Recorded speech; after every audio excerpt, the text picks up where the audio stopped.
자, 오늘 예수 소문의 진실 앞에서 라고 하는 제목으로 누가복음 4장 말씀을 중심으로 함께 은혜를 나누도록 하겠습니다. 예수님께서 세례 요한에게 세례를 받으셨습니다. 그렇죠? 예수님은 그리스도 메시아로서의 사명을 성령의 권능에 충만하게 도우심을 따라서 행하시기 시작하셨습니다. 그것을 공개적인 그리고 공식적인 삶이다라고 해서 공생애라고 하는 표현으로 우리는 이야기합니다. 그리고 그 공생애의 사역 가운데 언제가 시작이냐라고 하는 것은 이야기하기 나름이지만은 그 시작을 우리는 예수님께서 세례받고 난 다음에 광야로 나아가셔가지고 사단 마귀에게 시험을 받으시는 것으로부터 시작되었다라고 보기도 합니다. 예수님께서는 그분이 메시아 그리스도인 사역을 당장에 일을 시작하신 것이 아니었습니다. 제일 먼저 하신 것 가운데 하나가 무엇인가 하니 물론 성령의 이끌림을 받아서 성령의 충만함을 따라서 하나님의 뜻과 계획에 따라서 순종하심으로 나아간 것이었지만 광야에 나아가셨습니다. 그리고 거기서 40일 동안 먹지도 마시지도 않고 시험을 당하셨습니다. 왜 그랬을까요? 아마도 인간의 몸을 입고 오셨잖아요. 하나님이셨지만 인간의 몸을 입고 오셨기 때문에 과연 이 인간의 몸을 입고 그 하나님의 사역, 그리스도의 사역을 온전히 감당할 수가 있을 것인가 라고 하는 그 시험을 아마 한번 당해 보신 것, 하나님의 허용 가운데 임하신 것 같아요. 그래서 광야에서 정말 죽을 것 같을 때에 정말 힘들어서 지쳐서 더 이상 서지도 못할 것 같을 때에 사단 마귀가 찾아와서 안목의 정욕과 육신의 정욕과 이생의 자랑이라고 하는 그 인간의 그 지정의에 의한 유혹을 행하는 것을 보게 되어집니다. 그래서 인간이 가장 약할 때에 인간의 본성 가운데 찾아오는 그러한 시험과 유혹을 어떻게 견디는가를 예수님께서 몸소 경험하셨어요. 그리고 그것을 하나님의 말씀을 통해서 그것을 이기셨습니다. 이 내용에 대해서는 다음에 자세하게 또한 나누기를 원합니다. 그리고 예수님은 성령의 능력으로 갈릴리로 돌아가셨다라고 오늘 성경 14절에서 4장 14절에서 말씀하고 있는 것을 보게 되어집니다. 오늘 나누는 말씀은 여기서부터 시작되겠습니다. 예수님께서는 공생애의 사역을 시작하셨는데 아직은 구체적으로 자신의 모습의 사실을, 진실을 드러내지는 않으셨던 것 같습니다. 오늘 예수님의 갈릴리에서의 사역에 대해서 그 사역이 한 1년 정도 되었는데 그때의 그 기간의 사역에 대해서 오늘 성경은 오늘 뭐라고 표현하는가 하니 4장 14절과 15절에서 이야기하기를 예수님께서 성령의 능력으로 갈릴리에 돌아가시니 그 소문이 사방에 퍼졌고 친히 그 여러 회당에서 가르치심에 무사람에게 칭송을 받으시더라 라고 이야기합니다. 자, 이 말씀이 무엇인고 하니 예수님께서는 메시아 그리스도 구원자로서 이제 모든 것을 다 준비하셨어요. 만반의 준비를 다 하셨고 모든 것을 이제 실행하시기만 하면 되는데 그러나 예수님께서는 조용히 때를 기다리신 것을 우리는 보게 되어집니다. 예수님께서 세상에 자신의 진실을 밝히고 세상 앞에 진리를 전하면은 세상이 감당을 못하는 어마어마한 사건이 나타날 것인데 그때까지 예수님은 조용히 하나님의 때를 기다리신 것 같아요. 세상 앞에 아무런 갈등과 문제도 일으키지 않으셨고 단지 안식일에 회당에 나가서 그때에 하나님 믿는 사람들이 모여서 예배하는 성경 공부하던 회당에 나가서 하나님 말씀을 하나씩 가르치는 일을 해오신 것을 보게 되었습니다. 그랬더니 예수님에 대한 소문이 소문이 그 갈릴리 온 동네에 막 퍼지기 시작했습니다. 그리고 저 유대 지역 모든 것까지 조금씩 퍼지기 시작했습니다. 야, 예수라고 하는 사람이 말씀을 증거하는데, 야, 그 말씀이 우리가 알고 있던 그 구약 성경의 말씀을 참 재미나게, 참 진실하게, 참 정확하게 하나하나 전해주는데 보통 선생이 아니구나. 예수라고 하는 선생이 젊은 분인데 참 대단한 분이구나 라고 하면서 예수님에 대해서 칭찬하는 소리가 막 소문과 함께 퍼져나가기 시작했습니다. 그러나 그 소문에는 예수님이 누구신가? 예수님의 그 뜻이 무엇인가? 예수님이 무슨 일을 하실 것인가에 대한 것은 아무것도 모르고 단지 예수님이 가르치는 그 모습과 그 능력에 대해서만 칭찬할 뿐이었습니다.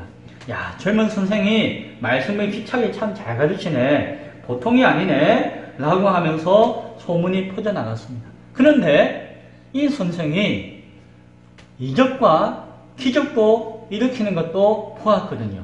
어떤 날에는 잔치날에 포도주가 떨어졌는데 물을 포도주로 변하게 하는 놀라운 이적도 보여주었어요. 어떤 경우에는 어떤 왕의 신하의 아들이 병들어서 막 죽게 되었는데 예수님께서 말씀으로 그 아들의 병을 낫게 하시는 기적과 같은 역사가 나타나는 것도 보고 듣고 하였습니다. 그러니까 예수님에 대한 소문이 막 나는 거예요. 야, 젊은 예수라고 하는 선지자, 선생이 와가지고 그가 이야기하는 말씀도 참 좋은데 그가 행하는 능력도 기적도 대단하다고 하더라. 야, 저기 갈릴리에 큰 인물이 났다고 하더라. 라고 하는 소문들이 막 퍼져나가는 시간이 있었습니다. 공생애 하고 난 다음에 예수님은 그냥 조용히 지내셨을 뿐인데 그러한 작은 일로 말미암아 소문들이 막 퍼져나갔습니다. 그러나 이것은 그냥 소문에 지나지 않았습니다. 소문. 자, 성경을 보면은 소문이라고 하는 단어가 그냥 한글로 소문이라고 번역되어져 있지만 그 원래 성경이 헬라어로 그 뜻을 유심히 살펴보면은 의미가 달라지는 것을 보게 되어져요. 자, 오늘 성경에서 예수님이 말씀을 가르치고 뭐 기적을 일으키고 하는 것을 볼 때에 야, 그 소문은 뭐라고 이야기하는 거 아니? 페메라고 하는 단어를 사용하여서 소문이라고 하는 단어를 뜻하였습니다. 그것은 무슨 뜻인 거 아니? 그렇다더라. 그렇게 이야기하더라. 라고 하는 정도의 표현으로서 페메라고 하는 단어로서 소문이 이야기되었습니다. 그런데 오늘 저와 여러분이 나누는 이야기의 사건이 일어나고 난 다음에 예수님의 자신의 정체를 밝히시거든요. 오늘 말씀 가운데 그 사건이 일어나고 난 다음에는 4장 37절에 보면은 뭐라고 이야기하는 거니?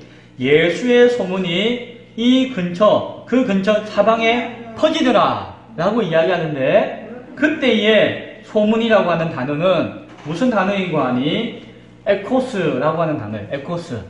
무엇입니까? 큰 소리라고 하는 단어를 가지고 소문이라고 하는 이야기를 하고 있는 것이요. 그래서 성경은 그냥 소문이라고 번역되어져 있지만 처음에는 그렇다더라 라고 하는 소문이었다면은 예수님의 정체를 밝히고 나니까 이제 난리가 난 거예요. 그래서 온 큰 소리가 막 사방에 퍼져나가는 것으로 이야기합니다. 그래서 예수님에 관한 큰 영향력이, 큰 이야기들이 막 퍼져나가는 것을 보게 되었습니다.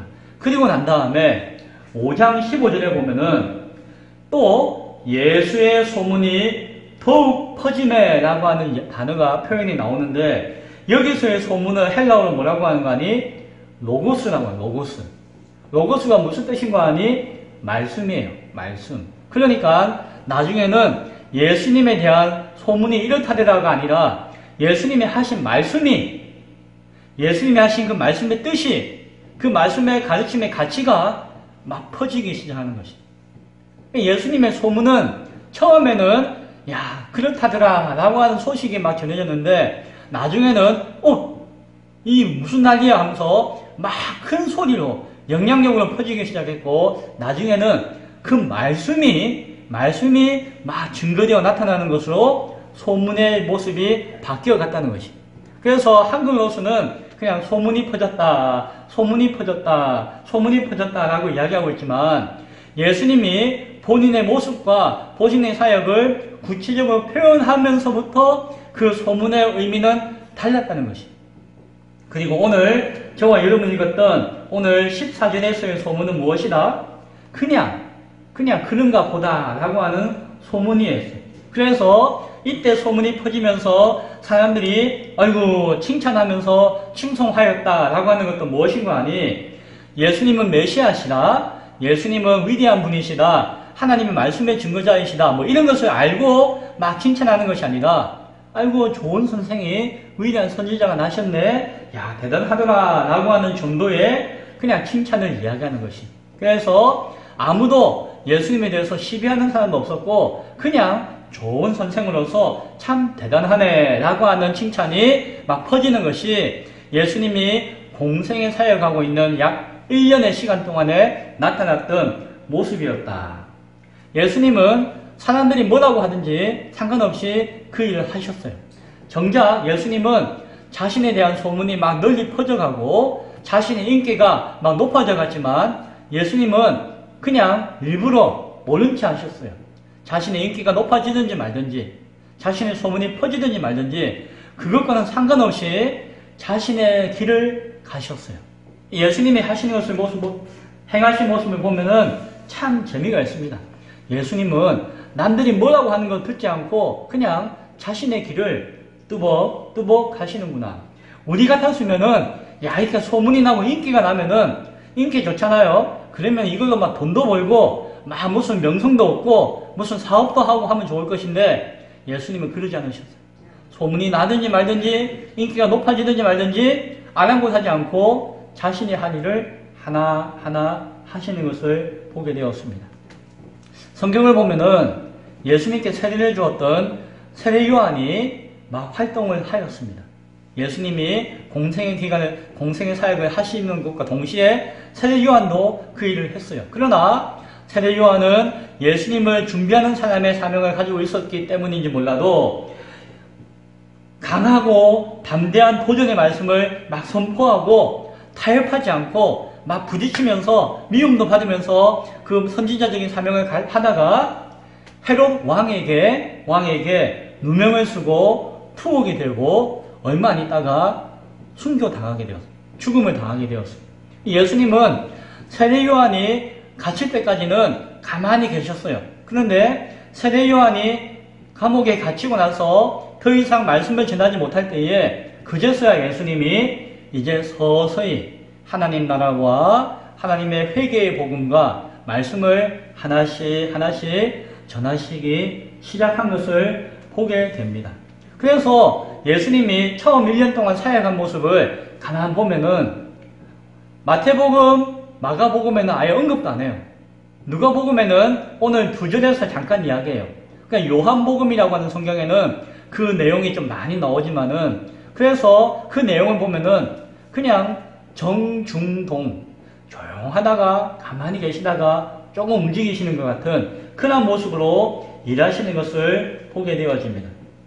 그래서 그 모습을 보면서 제가 생각이 들기를 하나는 예수님이 하나님이시니까 그때가 언제 어떻게 나타날지를 다 아시니까 아마 그 모든 때를 아시면서 그 때에 맞추어서 차근차근 일하셨겠거니라는 생각도 들기도 하고 또 한편으로는 인간이신데 그 모든 것들에 대해서 다 알고 행하시지는 않으셨을 것이다. 그렇다면은 아마도 아버지 하나님께서 자신에게 성령을 통해서 순간순간 말씀하시고 그 뜻을 보여주시는 그 순간순간이 올 때마다 예수님은 기다리셨구나. 내가 메시아다라고 해서 내 뜻과 인간으로서 자신의 뜻을 앞세우거나 계획을 하시는 것이 아니라 차분히 아버지의 뜻과 계획을 따라서 차근차근 일하셨구나 라고 하는 것을 보게 되어집니다. 그래서 인간의 몸을 입고 오신 예수님은 하나님이셨지만 하나님의 그 신성은 내려놓으시고 인간으로서 아버지 앞에 기도하시고 응답을 들으시고 성령의 인도하심을 따라서 한 발자국 한 발자국 내딛는 인간으로서 믿음의 사람이 어떻게 믿음으로 행해야 되는가에 대한 본을 보여주시는 것처럼 일하셨구나라고 하는 것을 보게 되어져요. 하나님의 일을 감당할 때에 메시아이셨지만 예수님이 목표를 세우고 계획을 세우고 내가 오늘은 어디 가서 이런 말씀 전해야지, 몇 명을 전도해야지 이런 계획을 세우고 한 것이 아니라 조용히 물 흐르듯이 아버지의 때를 따라서 차분하게 일하셨다라고 하는 것. 앞서가지 않고 아버지의 뜻에 따라서 차근차근 일하셨던 것을 보게 되었습니다. 그런 시간들이 1년 가까이 지났어요. 성경을 보면은. 1년 가까이 지나고 난 다음에, 그리고 드디어 한 1년쯤 지나고 난 다음에 어디로 갔을까요? 자신이 태어난, 자신이 자랐던 고향인 나사렛에 방문하게 되었습니다.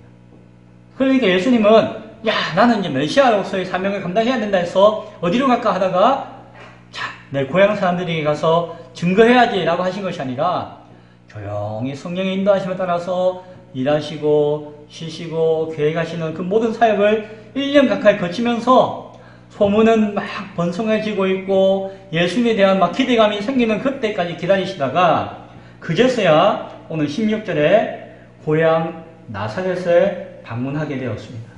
이때의 나사렛 방문은 첫 번째 방문이었습니다.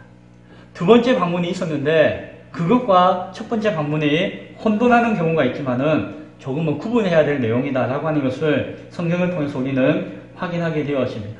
예수님의 소문이 막 번성해서 고향 나사렛까지 전해졌을 때에, 그래서 그 동네 사람들이 예수가 누구신가 라고 하는 것을 막 기대하고 알게 되어지는 그때에 이제 고향을 방문하였습니다. 자, 16절부터 예수님이 고향 방문에 대한 이야기가 나옵니다.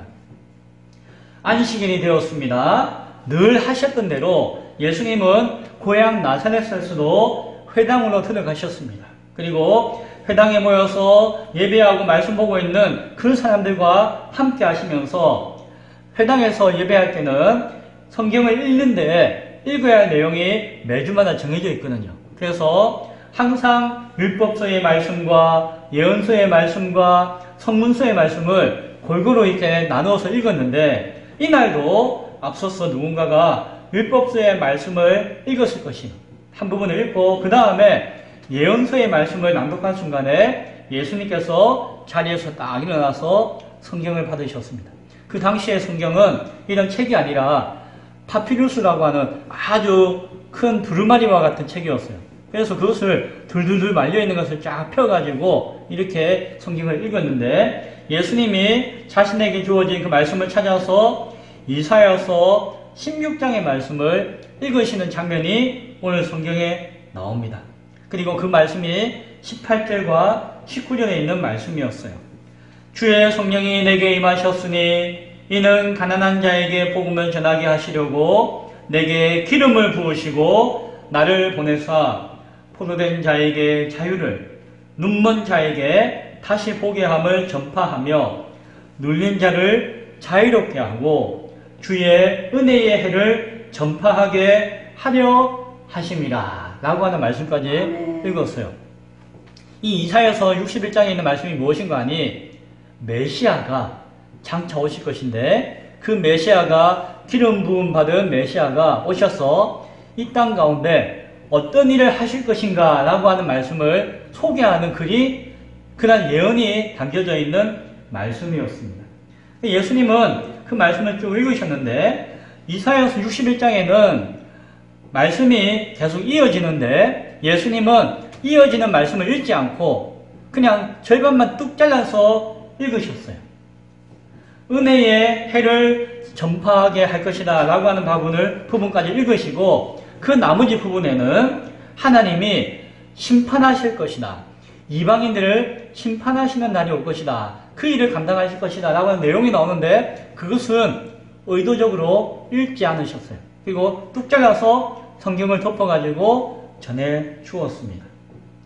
아마 일부러 그렇게 하신 것 같아요. 사람들은 조금 의아해 했습니다.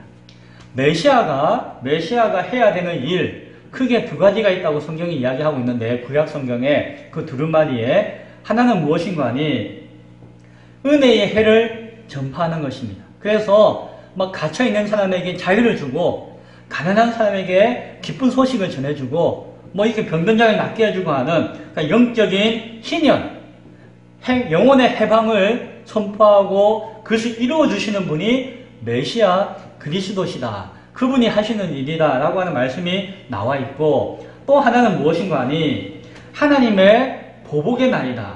심판의 날이 온다 라고 하는 것이, 그것은 무엇인가 하니 하나님의 백성들은 이와 같이 살려주시고 해방시켜주시고 구원해 주시지만, 하나님의 백성의 원수들, 이방인들, 하나님 모르는 사람들은, 그 괴롭히는 사람들은 하나님께서 심판과 멸망을 이루실 것이다 라고 하는 말씀, 그것을 메시아가 하실 것이다 라고 하는 말씀이 적혀 있어요. 그래서 그 당시에 그 유대인들은 그 말씀을 읽는 것을 너무너무 좋아했어요. 왜냐하면은 자기들이 지금 어떤 형편인가 하니 로마의 식민지거든요. 로마의 압제 가운데 눌려 있거든요. 자유가 없거든요. 그들 가운데 노예와 같은 삶을 살아야 했거든요. 그러니까 우리 가운데 메시아가 오셔가지고 우리를 해방시키시고 우리의 원수, 저 로마의 앞잡이들을 다 물리쳐서 심판하실 것이다 라고 하는 막 기대와 소망을 가지고 그 성경을 읽었던 것이. 그래서 이날도 이사야서 61장의 말씀이 탁 나오니까 그 사람들은 하나님께서 오늘도 메시아를 통해서 우리를 구원하시고 저 원수들을 물리칠 것이다 라고 하는 말씀을 읽기를 막 기대했는데 예수님이 그 심판하실 부분에 대해서는 읽지 않고 앞부분만 딱 읽고 덮으신 거예요. 그 당시의 사람들은 하나님의 뜻이 무엇이다, 하나님의 말씀의 의미가 무엇이다 라고 하는 것을 알기 전에 일단 그 말씀이 나에게 유리하고 나에게 이해되어지도록만 이해하고 해석했습니다. 그래서 그 사람들은 메시아가 어떤 분이다라고 하는 것을 성경이 이야기하고 있지만 그거는 생각하지 않고 어서 오셔가지고 나를 구원하시고 나를 살리시고 우리 민족을 해방시키고 우리의 이끄시는 지도자가 되어주실 그분만을 기다리고 있었던 거예요. 그 말씀만을 듣기를 원하고 있었던 것이. 예수님은 그 말씀을 읽지 않으셨습니다. 그리고 너희를 구원하실 분이시다 라고 하는 말씀을 읽으시고 뭐라고 하시는 거 아니? 오늘 이 읽은 말씀이 너희 귀에 들려주는 그 말씀이 응답되었다 라고 말씀하셨어요. 아멘. 무슨 말씀입니까? 자신이 메시아시고 오늘 이 읽은 말씀에 그 메시아가 자신을 통해서 이루어졌다. 오늘 너희는 이 말씀이 이루어진 그 사실을 너희가 바라보고 있는 것이다 라고 하는 이런 말씀을 주었어요. 물론 그것을 듣고 있던 사람들이 그 뜻을 다 이해하지는 못했지만 예수님은 그 말씀을 그들이 이해하든지 이해하지 못하든지 그 말씀을 읽고 설교하시고 선포하신 것이. 아멘. 그리고 예수님은 또 이어서 이야기하십니다. 참 그 말씀이 재미있는데 예수님께서 23절에 보니까는 그들에게 이야기하십니다. 뭐라고 이야기하시는 거 아니? 내가 너희 마음과 생각 다 안다? 너희가 지금 무슨 생각하고 있는지 다 안다? 라고 이야기하시면서 너희가 의사야 너 자신을 고치라 라고 하는 속담을 너희가 생각하고 있을 것이다. 의사야 네 자신을 고치라, 이건 뭡니까?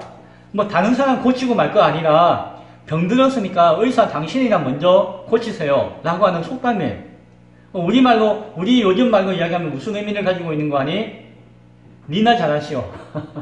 당신이나 잘하세요 라고 하는 속담이 있는데 당신들은 지금 속으로 생각하기를 그런 속담을 생각하고 있지 라고 이야기해요. 예수님은 자신이 메시아 되심을 말씀을 통해서 선포하셨지만 이 말씀을 듣는 사람들은 무슨 생각을 하고 있는지 또한 알고 계셨어요. 그들 생각은 무엇이라고요? 아이고 예수 당신이 참 유명하다고 해서 우리가 인기 있고 막 유명하다고 해서 말씀을 들어보니까 말씀도 잘 해석하고 이야기하고 하는 것 같은데 당신들 생각에는 그래봤자 당신 우리 동네 사람 아니냐? 당신 뭐 저 요셉 아들 아니냐? 내가 저 아는데 뭐 그 집안에 뭐 그 가난한 집안에 태어난 당신이 아무리 유명하고 선지자가 되고 말씀을 막 증거하는 설교자가 되었고 목사가 되어도 뭐 빤하지 뭐 라고 하는 업신여기는 마음이 있는 줄 압니다. 그래서 당신의 마음 가운데 당신이나 잘하세요 라는 마음이 있지요. 그것을 이야기하는 것이. 그리고 당신들이 뭐라고 생각하는지 압니다 라고 이야기해요. 뭡니까? 그렇게 생각하면서 나에게 이야기하기를, 예수님께 말하기를, 우리가 소문을 들었는데 가브나움에서 행한 일을 너의 고향 여기서도 행하라 라고 이야기하고 있다는 것이. 뭡니까? 이 사람들은 예수님이 무슨 말씀을 했는지, 이 말씀을 어떻게 선포했는지를 막 듣고 묵상하고 그것을 이해하고 하기보다도 그 말씀 내가 생각하고 있는 말씀 아닌데, 내가 원하는 말씀 아닌데 라고 판단하고 하나님의 말씀으로 받는 것이 아니라 자기 생각으로 판단하는 자들이었다는 것이. 그리고 그 말씀을 증거하는 예수님에게 요구하는 것은 진리의 말씀을 선포해 주십시오 라고 하는 것이 아니라, 당신 유명하지 않습니까? 저기서 뭐 마술과 같이 막 물을 포도주로 변화시켜가지고 막 마시게 했다면서요. 뭐 저 죽어가는 아이를 막 병을 낫게 했다고 하면서요. 자, 당신이 기적을 일으키는 능력이 있다고 하는 것을 그냥 소문을 들어서 아는데, 딴 거 하지 말고 여기 와가지고 그냥 소문이나 보여주시오.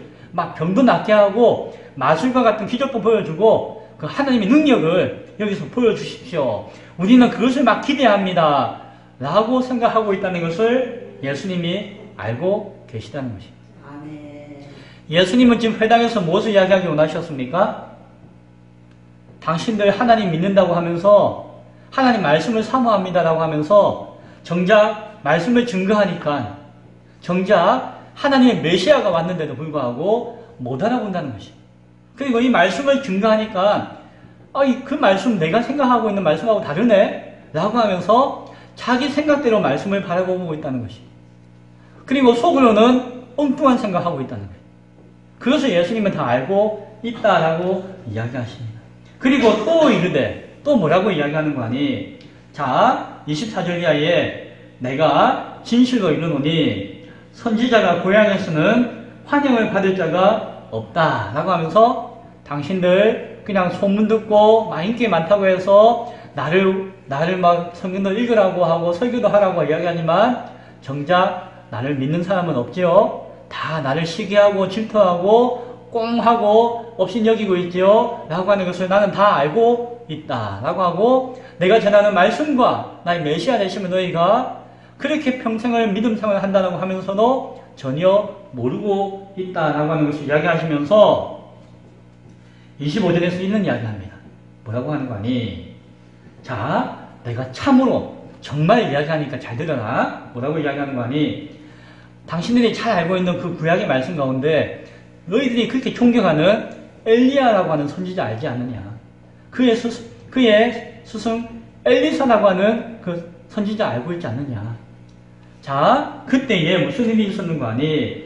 엘리야 시대에 3년 6개월 동안 큰 흉년이 들었을 때에 이스라엘에 많은 과부들이 있었는데, 유대인들 가운데 많은 사람들이 있었는데, 정작 자신이 구원하고자 하는 그 말씀을 믿고 따르는 자는 시돈 땅, 자 이방 땅이에요.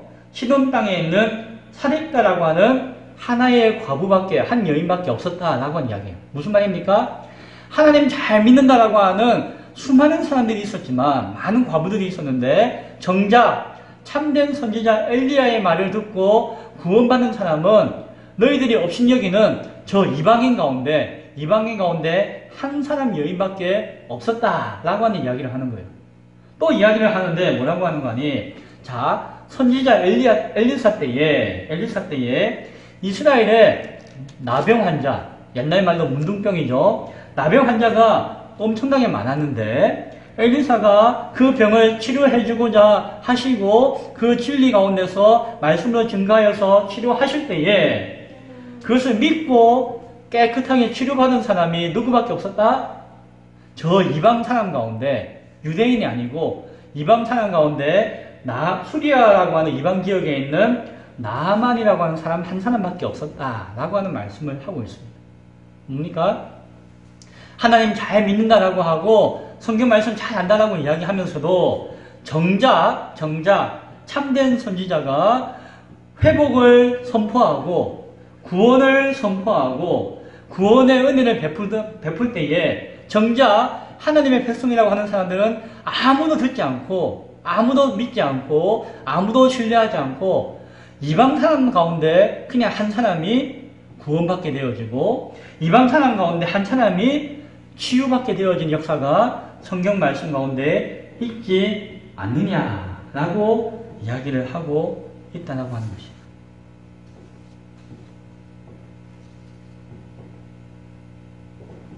이 말씀을 들었을 때에, 이 말씀을 할 때에 듣고 있던 유대인들이 어떻게 되었을까요? 화를 내기 시작했습니다. 막 분이 뻗쳐가지고 막 화를 막 내면서 막 난리가 났어요. 왜요? 아니 지금 처음에 성경 읽을 때에 구원자라고 하는 것만 읽고 심판자에 대해서 이야기하지 않은 거 약간 좀 캥했거든요. 아니 우리는 그 말씀 듣고 싶은데 우리가 읽고 싶은 말씀을 안 읽어주고 그냥 말씀을 읽다 말았네? 라고 생각하고 있었는데 그리고 그냥 듣고 흘려버렸지만 자신이 이 말씀을 이루었다라고 이야기할 때도 무슨 말이야? 라고 하지만 뭐 유명한 선생님이니까 그럴 수 있겠거니 라고 넘어갔는데 이야기하기를 뭐라고 한다고요? 하나님의 참 백성이라고 하는 사람들이 구원받지 못하고 치료받지 못하고 오히려 이방인들이 너희들이 저 사람들은 죄인이야. 저 사람들은 하나님과 관계없는 사람들이야. 저 사람들은 그냥 좀 아무도 아니야. 라고 업신여기는 그 사람들이 구원받고 치료받는 말씀을 증거하면서 지금 그 말씀 우리 들으라고 하는 이야기예요. 그러면 우리는 구원도 못 받고 치료도 못 받고 우리는 하나님의 은혜에서 떨어진 자들이고 우리가 개만도 못하다고 여겼던 이방인들과 죄인들이 구원받는 역사가 나타난다고 하는 것이 그게 말이 됩니까? 라고 하면서 이제 확 뒤집어지기 시작한 것이. 예수님이 그냥 인기 많은 선생이 아니라 그 교회와 그 시대와 거짓된 사람들에 대해서 진실의 말씀을 선포하심으로써 증거하실 때에 그들의 마음에 합당하지 못한 말씀으로써 그들을 꾸짖을 때에 그들은 그것이 하나님 말씀이군, 그것이 진리인가 보구나 생각하지 않고 내 생각과 내 기준과 우리의 뜻과 맞지 않다고 여겨가지고 화를 내고 분을 내고 저항하고 싸우기 시작했다. 그러니까 어떻게 했다고요? 성경을 보니까 그때에 회당에 있는 자들이 이것을 듣고 모두가 크게 화가 나서 뻘떡 일어나가지고 예수님을 끌고 때리면서 동네 밖으로 쫓아내었어요. 예수님을. 그리고 동네 끝에 낭떠러지가 절벽이 있었거든요. 그런데 예수님을 너무 막 화가 나니까 절벽에서 예수님을 떨어뜨려 죽이려고 했어요. 이 사람들이. 누가요? 하나님 말씀 잘 믿고 회당에서 성경을 읽고 하나님 뜻대로 살고자 하고 믿음 좋다라고 스스로 자처하던 그 사람들이 자기 뜻에 맞지 않는 말씀을 전한다고 해가지고 그리고 예수님이 시대를 거역하는 그 말씀을 증거한다고 해서 자기 마음에 들지 않는다고 해서 폭도가 되어버린 거예요. 폭도가. 그리고는 예수님을 끌어다가 힘없는 예수님을 끌어다가 죽이고자 하는 모습을 보였습니다. 정말 끔찍하지 않습니까? 멀쩡한 사람들이 이렇게 뒤집어지고 미치니까 살인자처럼 되어버리게 되었다는 것이죠. 그때 예수님께서 30절에 보니까 그런데 예수께서 그들 가운데로 지나서 가시더라 라고 이야기합니다. 자, 짧은 성경인데 기적이 일어났어요. 기적. 우리는 이 성경의 기적을 잘 이렇게 주목하지 못하는데 절벽에 밀어서 죽이려고 하는 그 순간 마치 시간이 멈추듯이 모든 세상이 정지해 있듯이 아마 그런 일이 일어나는지 드라마와 같은 영화와 같은 일이 일어나는지 몰라도 그 상황 가운데서 예수님은 아무런 저항이나 해도 받지 않고 그 사람들이 꽉 차 있는 가운데를 그냥 가로질러서 조용히 지나서 가셨다라고 성경이 이야기해요. 야, 이거 정말 가만 생각해 보면은 막 이렇게 소문이 나서 알려지지 않았지만은 기적 중에 기적과 같은 일이 오늘 이 현장 가운데 나타났다는 것을 우리는 보게 되었습니다. 자, 이제 오늘 말씀을 조금 정리해 보고자 합니다. 오늘 우리는 예수님이 본격적으로 그리스도로서의 사역을 시작하신 때를 보았습니다. 그 시작은 고향 나사렛이라고 하는 동네에서 시작하신 사건이었습니다. 그전에는 조용히 소리 소문 없이 말씀만 증거하고 그랬기 때문에 그냥 기적도 보여주고 했기 때문에 사람들이 막 예수님을 칭찬하고 존경하고 막 인기가 막 많아지고 소문이 나타났습니다. 그런데 여기에서 예수님이 누구신가? 예수님이 이 땅 가운데서 무엇을 하실 것인가? 그리고 하나님 보시기에 너희가 얼마나 죄악되어지고 폐역하며 악한 자들인가에 대해서 나타내고자 하실 때에 그들은 내 생각과 우리의 삶과 전혀 맞지 않는 말씀이다라고 하면서 예수님을 죽이고자 하는 것을 우리는 보았습니다. 자신의 기대와 자신의 이상과 맞다라고 한다면은 누가 와서 뭐라고 하더라도 그들은 시비하지 않았을 것입니다. 뭐 사단 마귀가 와가지고 막 난리를 치고 막 거짓된 선지자가 와가지고 막 거짓말을 해도 자기 생각이 맞다면은 자기 마음이 맞다면은 그들은 맞습니다. 좋습니다. 그렇지요 라고 하면서 칭찬하였을 것입니다. 아이고 은혜 받았습니다. 야 놀라운 선생님이다 라고 이야기하였을 것입니다. 그러나 하나님의 아들이 오셨음에도 불구하고 진리의 말씀이 선포되어짐에도 불구하고 자기 뜻과 자기 마음과 자기 기대에 맞지 않을 때에 자신들이 판단할 때에 자기가 보기에는 별 볼일 없는 사람이라고 업신여김을 가할 때에 그들은 예수님을 무시하고 죽이고자 하는 사람들로 변해버렸다고 하는 것을 보게 되어 있습니다. 진리가 무엇이냐? 진실이 무엇이냐? 이 말씀이 과연 무엇을 이야기하는 것이냐라고 하는 것을 따지기보다는 이 말씀이 나를 즐겁게 하느냐?